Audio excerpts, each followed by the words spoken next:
안경 없는 생활, 근시 억제, 드림 렌즈에 대해서 설명해 드리겠습니다.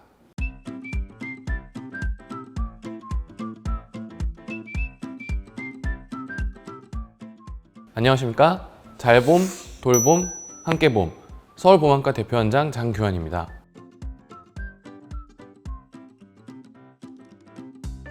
일반 렌즈와 드림 렌즈의 대표적인 차이점은, 일반 렌즈는 잘 보이게 하는 게 목표죠. 드림 렌즈는 잠자는 동안에 눈에다가 이제 렌즈를 끼고 자고 아침에 일어나서 렌즈를 빼면 잘 보이게 한다는 그런 차이가 좀 있겠습니다.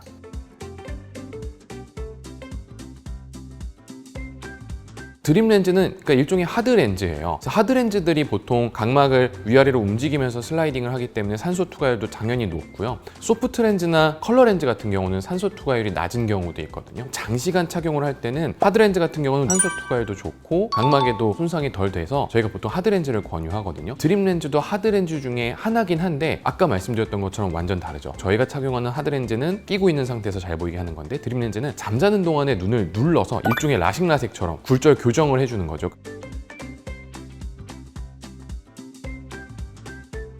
성인은 사실 드림 렌즈를 맞춰놓으면 렌즈가 깨지지 않고 손상이 없다면 굉장히 오랫동안 쓸 수 있어요. 근데 요즘에 드림 렌즈는 소아에서 굉장히 많이 사용을 하잖아요. 드림 렌즈를 끼는 동안에도 눈이 나빠지고 도수가 변할 수가 있어요. 애기들이 키가 크는 것처럼. 소아 같은 경우는 보통 짧으면 1년, 길게는 2년 정도마다 렌즈를 조금 바꿔주게 됩니다.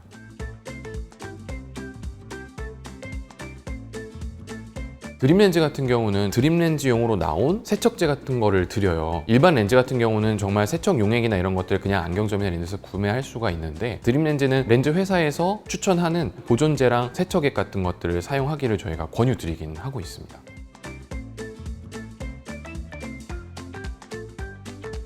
저희 병원 기준으로 말씀을 드리면, 만약에 오늘 드림 렌즈를 처방받고 싶은 친구가 이제 왔다. 그럼 이제 눈에 각막 굴절도라는 걸 검사를 합니다. 안경을 처방할 때는 도수만 있으면 되잖아요. 근데 이건 눈 위에다가 올려놔서 눈을 정확하게 누르기 위한 렌즈이기 때문에 각막 굴절률 같은 것들을 저희가 검사를 해요. 각막 굴절도랑 그 친구의 눈 도수에 맞는 렌즈를 저희가 가지고 있는 렌즈들이 다 있습니다. 그래서 그 렌즈를 끼워줘 봐요. 끼워졌을 때 그 모양이 괜찮으면 그날 한번 잘 때 껴보고 다음날 한번 와보라고 합니다. 그래서 다음날 왔을 때 눌리는 위치가 괜찮으면 일주일 동안 착용을 해보라고 해요. 원인은 여러 가지인데, 하나는 렌즈가 실제로 눈을 눌러서 시력이 잘 나오게 될 때까지 시간이 조금 걸려요. 일주일 정도. 일주일 동안 시력이 잘 나오는지를 알기 위한 목표가 하나 있고, 드림 렌즈가 잠버릇이 심한 친구들한테는 처방이 어려워요. 자다가 눈을 비비면서 빠지거나 아니면 막 굴러다니거나 이런 친구들은 렌즈 착용이 어렵거든요. 근데 이게 안 해봤잖아요. 저희가 가지고 있는 렌즈를 먼저 빌려드리는 거예요. 구매하시기 전에. 그렇게 일주일 동안 착용을 해봤더니 엄마도 뭐 껴줘 보니까 괜찮은 것 같고 애기 잠버릇도 심하지 않아서 일주일 뒤에 봤더니 시력이 잘 나온다. 그럼 이제 그 렌즈로 저희가 주문을 해서 그때는 이제 자기 렌즈를 받아서 착용하게 되는 거예요. 그래서 보통 다른 렌즈들보다는 검사하는 것도 조금 복잡하고 그 과정들도 조금 길기 때문에 같이 오시는 보호자님들이 조금 힘들어 하시는 분들도 있어요. 한두 번에 안 맞고 3번, 4번 정도로 여러 번 렌즈를 바꿔가면서 또 다른 회사 렌즈가 맞는 친구들도 있거든요. A 회사는 절대 안 되는데 이상하게 B 회사를 하면은 굉장히 잘 맞는 친구들이 있어요. 그래서 이런 식으로 렌즈를 바꿔가면서도 처방을 저희가 하기 때문에 긴 친구들은 막 한 달, 2달 정도 걸려서 성공하기도 합니다.